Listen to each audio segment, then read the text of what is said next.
makin kecil dia makin cepat perkembangannya. Ya, dari waktu ke waktu itu perkembangannya pesat sekali. Tadi karena itu Dr. Tiwi mengatakan 1 tahun pertama itu betul-betul harus diamati. Tapi bukan berarti berikutnya disia-siakan ya. Pada usia 2-3 bulan perkembangan sosial meningkat, lebih banyak tersenyum kan? Ibu-ibu gimana pengalamannya ya? Lebih banyak tersenyum, kemudian berceloteh. Nah nanti kalau tadinya cuma nanti mulai kalau kita ajak bicara gitu ya, kadang-kadang sambil main ludah juga ya, seperti itu ya.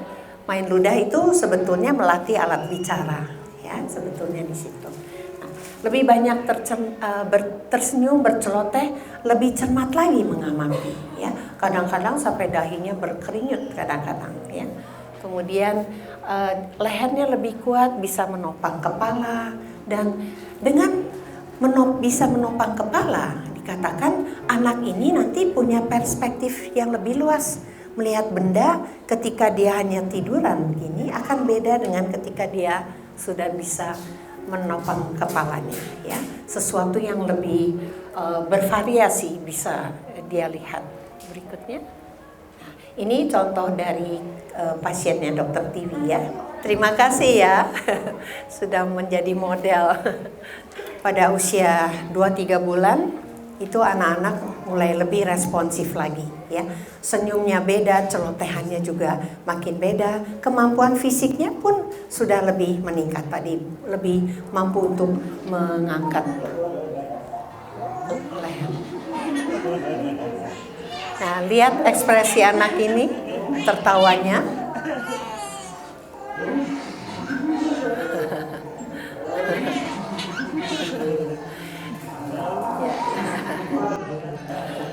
Nah, ada orang tua yang menggelitiki anak. Kalau menggelitiki jangan terlalu bersemangat, karena dia belum bisa melawan ya, dan nggak bisa bilang aku udah ke repot terlalu geli gitu ya. Jadi gelitikannya itu juga halus saja ya. Jadi pada usia 2-3 bulan pangkulah si kecil, dan di sini orang tua itu sebagai alat permainan ya. Kalau dia misalnya nanti kita bisa pegang tangan dia, suruh sentuh pipi, hidung ya. Kemudian juga nanti saling bicara, tatap mata, ajak bicara. Jadi nggak berhenti itu tiap bermain tuh bicara ya, dengan berbagai ekspresi wajah ya. Wajah yang senyum, wajah yang kaget ya, supaya anak itu belajar bagaimana ekspresi adanya variasi dari ekspresi wajah ya. Kemudian menyentuh mainan, main cilukba ya, permainan air dengan ketika mandi, bermain pada bayi 3-4 bulan. Nah, mereka semakin asik untuk mengeksplorasi berbagai hal termasuk anggota tubuh. Jadi memasukkan jari ke mulut ya. Kemudian juga kadang-kadang jari kaki ya dia masukkan, dan kemudian juga makin banyak mengoceh, tersenyum, itu sudah lebih meningkat lagi dan menunjukkan ekspresi dia mulai mengenal orang di sekitarnya. Oke. Ya, tolong slide berikut. Ini bayi Rafa diberi mainan pisang-pisangan ya. Jadi lihat dia sudah bisa memegang walaupun belum terlalu kuat ya cengkeramannya, memegang kemudian memasukkan mulut. Ini adalah kemajuan yang luar biasa ya. Ketika bayi bisa memasukkan benda ke dalam mulutnya. Kita pikir itu biasa, tapi ada anak yang nggak bisa. Ya, kalau ada gangguan sensori nggak bisa gitu ya. Kemudian ini Rafa sedang diajak bermain ya sambil tengkurap, jadi melatih juga supaya dia mengangkat badannya ya. Tetapi tentu kita lihat juga kemampuan perkembangan fisiknya bagaimana ya. Bermain itu jangan sampai memaksakan, saking semangatnya mau dirangsang gitu ya. Anak ini mau distimulasi terlalu semangat nanti bayinya yang celaka ya, bukannya bagus, hasilnya malah jadi buruk. Slide berikut. Menggendong sambil ajak keliling rumah, lihat cermin. Coba ada bayi, usianya berapa Bu? Bayinya usia berapa? 5 bulan. Lagi tidur enggak? Coba dikasih, ini sudah 5 bulan ya. Lihat cermin, biasa lihat cermin nggak di rumah? Ini kecil sih cerminnya. Ya, ada siapa ya? Namanya siapa Bu? Rawikara. Rawikara, panggilannya tuh Rawi, senyum ya. Walaupun dia belum terlalu sadar itu siapa, tapi nggak apa-apa. Artinya dia melihat bayangannya tuh seperti apa sih, gitu ya. Nanti kalau makin besar lagi, beda lagi. Kemudian lihat cermin sambil diajak ngobrol, lalu juga katakan ini mata kamu, ini hidung kamu, dengan sesuatu yang ada di tubuhnya saja dulu ya, nggak usah keluar-keluar dulu. Kemudian bermain untuk meraih dan menggenggam mainan, bermain tickling, ini nggak usah, lanjut saja karena tadi sudah ada contoh dari bayi Rafa ya. Nah, usia 4-5 bulan semakin tertarik ya untuk berinteraksi dengan dunia sekitarnya. Terlebih lagi dengan orang tuanya dan makin banyak lagi tersenyum sampai tertawa tergelak-gelak ya pada bayi ini. Semakin akhir menggenggam benda, berguling dan mengeksplorasi benda. Ya, kalau mau lihat contoh video 5, ini lebih ke motor milestones ya, lebih ke motoriknya, permainannya. Nah, 1 dari 6 menggunakan tangan untuk mensupport ketika dia duduk ya di usia ini. Nah, dirangsang untuk dia mau membalik tubuhnya ya. Nah, mulai itu.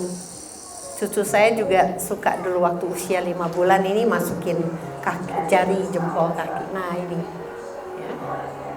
Bisa memindahkan benda dari satu tangan ke tangan yang lain. Jadi dari sini kita bisa lihat ya, bayi itu kemampuannya bertambah terus gitu ya. Kemudian 5-6 bulan semakin mampu mengenali suara ibu, ayah. Ada pengalaman seperti ini, ibunya lagi bikinin susu gitu untuk si bayi ya. Kebetulan dia sudah tidak minum ASI dan si bayinya itu di kamar satunya nangis gitu.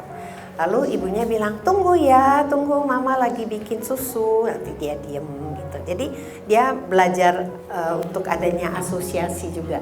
Belajar duduk, meraih benda dengan 2 tangan, bermain memasukkan jari tangan, kaki ke dalam mulut. Slide berikut. Ya.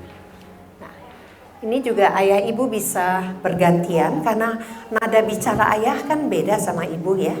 Suara ayah lebih berat, lebih dalam gitu ya. Kemudian mungkin yang dimainkan juga berbeda gitu ya.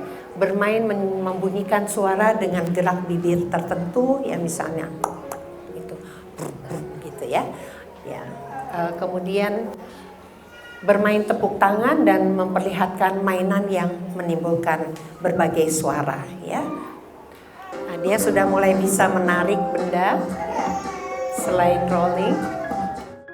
Pada usia 6-7 bulan mulai belajar makan. Jadi perlu situasi makan yang menyenangkan. Dokter Tiwi pernah juga banyak juga ya. Maksud saya waktu itu seminar-seminar tentang empati ya dengan Dokter Luh ya. Nah, jadi harus menyenangkan. Kemudian eksplorasi lingkungan dengan seluruh inderanya, meraih benda, memasukkan benda-benda ke dalam mulut, nggak usah dilarang ya. Dan saya ingat sekali Dokter Tiwi mengatakan, ketika anak itu berada di rumah, dia masukkan benda yang jatuh ke lantai rumah nggak apa-apa ya, nggak usah terlalu takut nanti kena bakteri gitu, karena dia sudah resisten ya dengan apa yang ada di rumah, sudah imun ya. Nah, jadi menggigit, seringkali dia bisa menggigit tangan kita ya, ataupun ya apa sajalah ya. Karena itu boleh diberikan teething ring ya, karena menggigit ini berhubungan dengan gigi yang gatal biasanya. Berikutnya, kemudian berikan mainan yang lembut dengan berbagai tekstur Kemudian untuk diraih, digigit, dan diremas. Lalu meraih benda yang diletakkan beberapa senti di hadapan anak.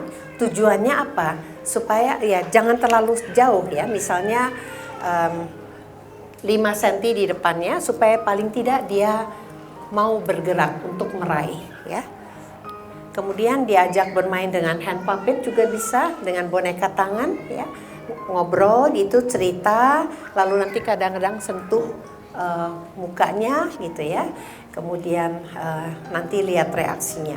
Meniru suara cecak, kucing, mobil, dan seterusnya. Berikutnya bisa menggunakan tangan. Nah, biasanya di usia sekitar 8 bulan mulai mengenal adanya stranger anxiety. Jadi kalau ada orang asing, kalau waktu kecil dia digendong siapapun mau, maka di usia 8 bulanan biasanya mereka itu milih-milih ya. Itu bukan sesuatu yang salah, malah yang itu adalah perlengkapan yang sudah diberikan Tuhan pada kita ya, sehingga dia tidak sembarangan mau dengan orang-orang yang tidak dikenal ya. Dan objek permanens. Objek permanens itu pemahaman bahwa benda walaupun tidak terlihat tetap ada di situ. Karena itu permainan menyembunyikan benda dan cilukba adalah suatu permainan yang merangsang objek permanens ya. Kemudian meraban. Nah, babbling ini meraban biasanya pada usia sekitar 8-9 bulan.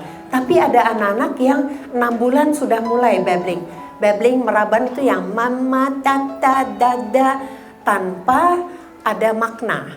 Hanya nyebut aja mama, papa, nyom, nyom, nyom. Nanti kalau nangis dia suaranya juga gabungan antara konsonan dan vokal ya muncul di situ.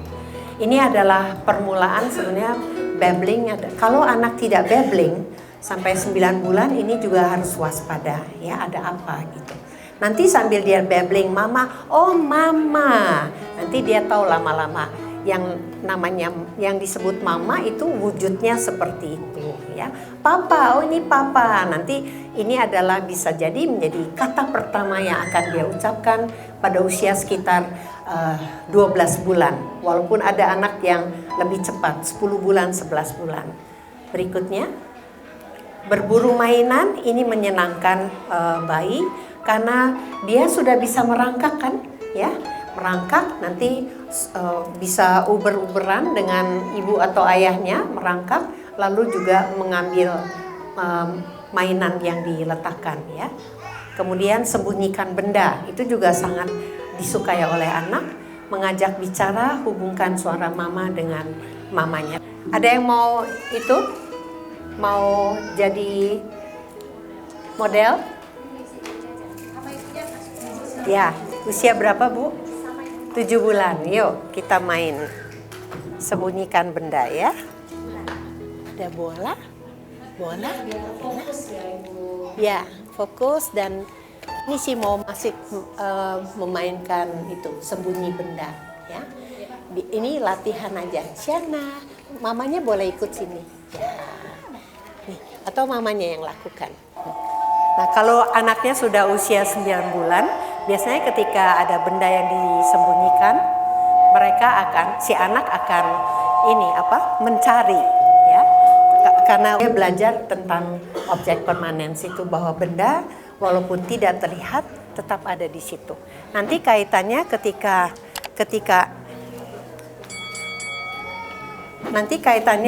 anak belajar berpisah dengan ibu ya.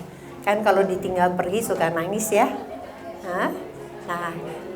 Jadi dia juga belajar bahwa walaupun ibu tidak ada, bukan berarti ibu tuh nggak pulang-pulang gitu ya. Jadi ini objek permanen salah satu cara untuk anak nanti belajar. Ibu tidak ada itu hanya sementara. Nanti kalau habis keperluan ibu sudah selesai, akan bertemu lagi. Ada anak kan yang nggak mau ditinggal kalau ibunya ke kamar kecil misalnya, ya harus ikut. Nah itu juga kecemasan dia itu pisah. Jadi dia belum menerapkan bahwa tentang objek permanens, bahwa ibu nggak ada itu hanya sementara. Itu perlu dilatih supaya anak ini nanti bisa berpisah dengan ibunya dengan baik ya. Nanti kalau ada pertanyaan silakan. Nah, kemudian pada usia 10-12 bulan itu anak semakin mahir menggerakkan tubuh. Di 10 bulan ada yang sudah bisa jalan. Paling tidak kalau enggak dia bisa belajar berdiri ya. Berdiri, merambat, kemudian nanti di usia 11 atau 12 berjalan. Walaupun ada anak yang 12 bulan itu belum berjalan. Sampai biasanya masih dianggap rata-rata itu sampai usia 15 masih dianggap tidak terlalu terlambat ya. Nah, ini mengendalikan gerak tubuh, motorik kasar maupun halus juga sudah lebih baik ya. Motorik halusnya tadi yang saya katakan di usia sekitar 12 bulan ada yang anak sudah bisa menjumput gitu ya. Kita perhatikan dari bagaimana dia memegang mainan ya, memegang mainan, kemudian juga bermain dengan kapas atau kertas ya. Ada anak yang suka meremat-remat kertas, itu biarkan saja sejauh dia tidak memasukkan ke dalam mulut karena kertas takutnya ada tinta yang berbahaya ya. Kemudian mereka ini memahami perintah dan menirukan gerak suara. Karena tadi dikatakan otak kanan bayi berkembang lebih dulu. Jadi pemahaman bahasa itu akan lebih dulu, bahasa reseptif namanya. Bahasa reseptif itu lebih dahulu berkembang ya, sebelum bahasa ekspresif untuk bicara ya. Nah, menirukan gerakan atau suara. Ayo ambil sepatunya. Kalau dia udah bisa jalan, dia akan ambil sepatunya ya. Tertawa terbahak-bahak tanda dia senang ya.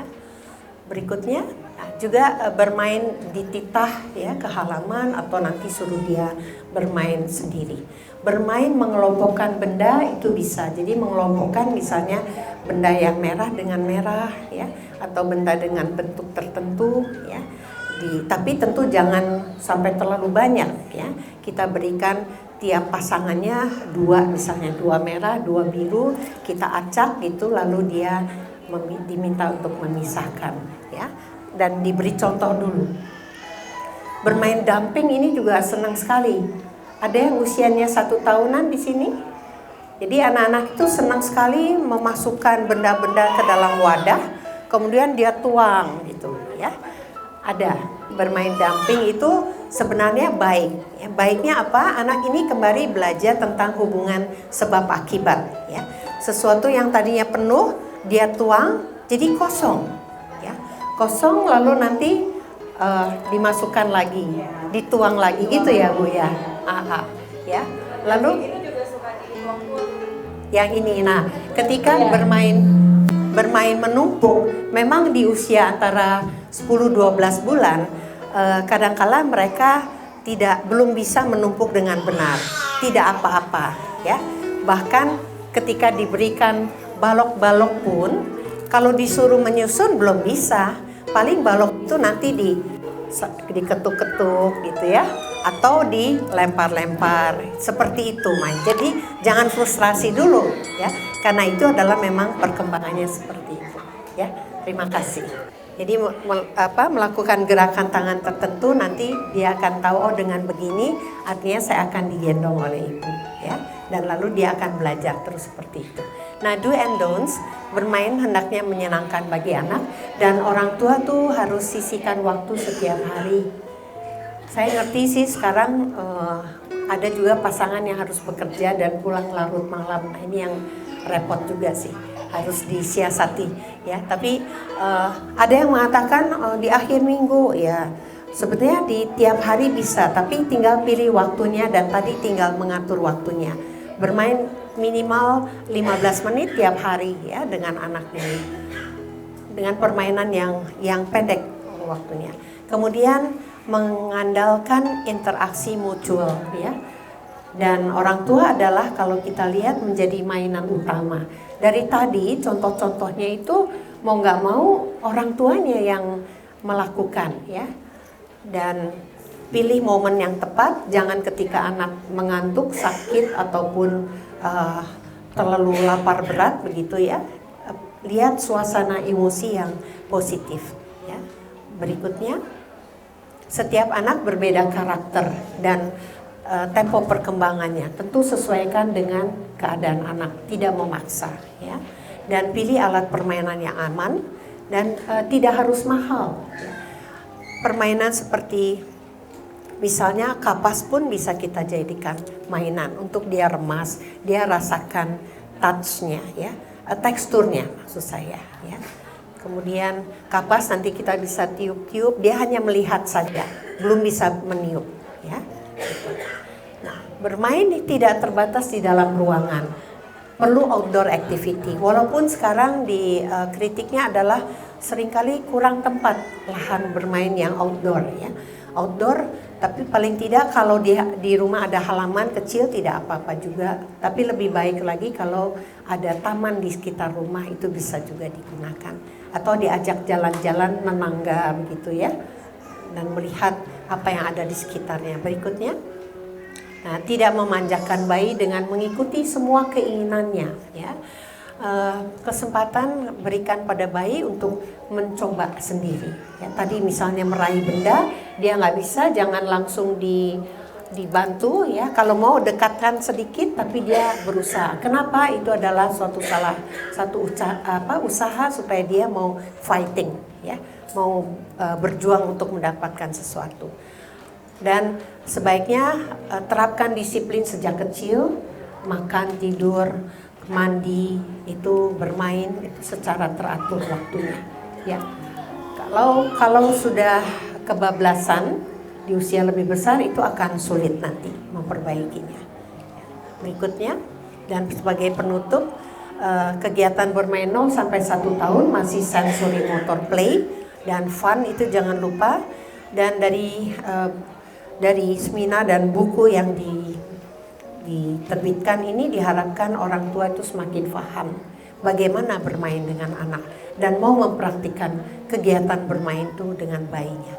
Niscaya anak tambah cerdas secara sosial, ya, kognitif, semakin terampil bergerak sesuai dengan tingkat kemampuannya. Terakhir, ya, terima kasih. Ya, semoga bisa dipraktekkan.